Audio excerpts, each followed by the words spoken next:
एक तरफ भारत की अर्थव्यवस्था की रफ्तार की बातें हो रही हैं, तो दूसरी तरफ रुपया लगातार कमजोर होता जा रहा है। ये एक अजीब सी पहेली है ना? तो चलिए आज इसी पहेली को सुलझाने की कोशिश करते हैं हमारे सोर्स मटेरियल की मदद से।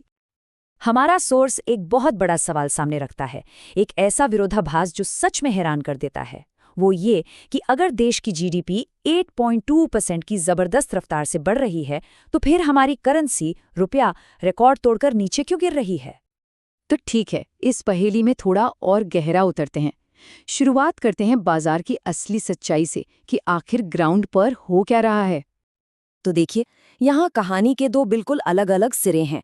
एक तरफ हमें खबरों में बताया जा रहा है कि जीडीपी ग्रोथ 8.2% जितनी मजबूत है और आर्थिक मोर्चे पर जश्न का माहौल है, और दूसरी तरफ की हकीकत वो ये है कि रुपया डॉलर के मुकाबले 90 के भी पार पहुंच गया है। और सिर्फ इतना ही नहीं, सोर्स के मुताबिक ये पूरे एशिया में सबसे बुरा परफॉर्म करने वाली करेंसी बन चुका है। अब इस पर एक बहुत ही दिलचस्प नजरिया सामने आता है जाने माने उद्योगपति उदय कोटक का। सोर्स के मुताबिक वो कहते हैं कि रुपए में तो निफ्टी बढ़ता हुआ दिख रहा है, लेकिन अगर उसी कमाई को डॉलर में बदलें तो 1 साल का रिटर्न है 0। मतलब जो भी ग्रोथ दिखी उसे कमजोर होते रुपए ने पूरी तरह से खा लिया। तो अब सबसे बड़ा सवाल यही उठता है कि आखिर रुपया इतना कमजोर हो क्यों रहा है? हमारा सोर्स इसके पीछे की क्या वजहें बताता है। सोर्स के मुताबिक रुपए पर कई तरफ से दबाव पड़ रहा है। 3 बड़ी वजहें हैं जो सबसे ज्यादा असर डाल रही हैं।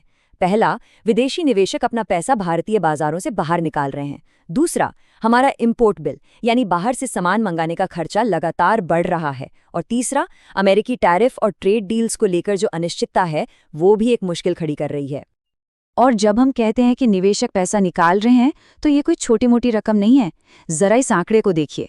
सोर्स के मुताबिक सिर्फ 2025 में ही फॉरेन पोर्टफोलियो इन्वेस्टर्स ने करीब 2 लाख करोड़ रुपए यहां से निकाल लिए। सोचिए, 2 लाख करोड़।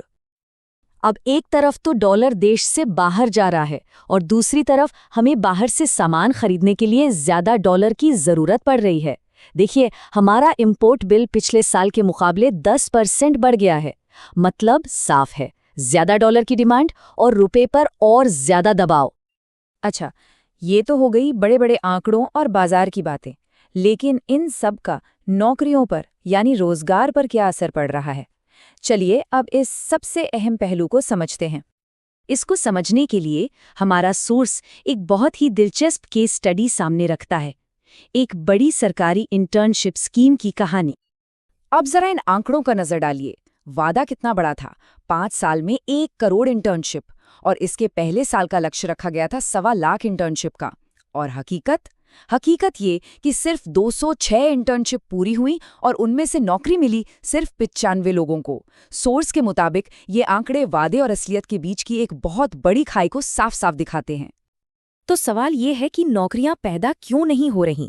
इसका एक और जवाब हमें शायद शेयर बाजार से मिल सकता है। जब भी कोई कंपनी बाजार से आईपीओ के जरिए पैसा उठाती है, तो उम्मीद होती है कि वो उस पैसे से नई फैक्ट्रियां लगाएगी जिससे रोजगार पैदा होगा। लेकिन क्या ऐसा हो रहा है? कोटक इंस्टीट्यूशनल इक्विटीज के संजीव प्रसाद इस पर एक चौंकाने वाला विश्लेषण देते हैं।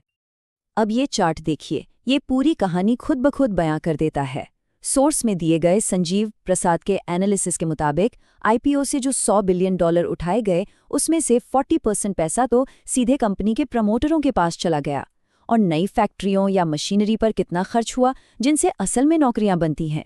सिर्फ 9%। जी हाँ, सिर्फ 9%। तो ठीक है, ये सब तो हुई अर्थव्यवस्था की बड़ी बड़ी बातें, जीडीपी, आईपीओज, फॉरेन इन्वेस्टमेंट। लेकिन इन सब का हमारे रोजमर्रा की जिंदगी पर क्या असर पड़ता है? चलिए अब इसे समझते हैं कि एक कमजोर रुपया हमारी जेब पर कैसे भारी पड़ता है। सोर्स के मुताबिक ये एक चेन रिएक्शन की तरह काम करता है। सबसे पहले रुपया कमजोर हुआ तो विदेश से आने वाला सामान जैसे कच्चा तेल महंगा हो गया। अब तेल महंगा हुआ तो इसका असर पेट्रोल, डीजल से लेकर खाने पीने की चीजों तक सब पर पड़ता है और महंगाई बढ़ जाती है। फिर इस महंगाई को कंट्रोल करने के लिए रिजर्व बैंक ब्याज दरें बढ़ा देता है, और इसका सीधा नतीजा क्या होता है? हमारे होम लोन, कार लोन, इन सब की ईएमआई बढ़ जाती है।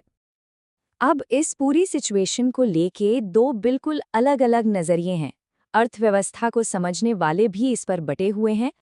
एक तरफ वो लोग हैं जो मानते हैं कि कमजोर रुपया हमारी इकोनॉमिक और फॉरेन पॉलिसी की नाकामी का सीधा सीधा सबूत है। उनका कहना है कि इससे आम आदमी को महंगाई की मार झेलनी पड़ती है। वहीं दूसरी तरफ एक दूसरा नजरिया भी है।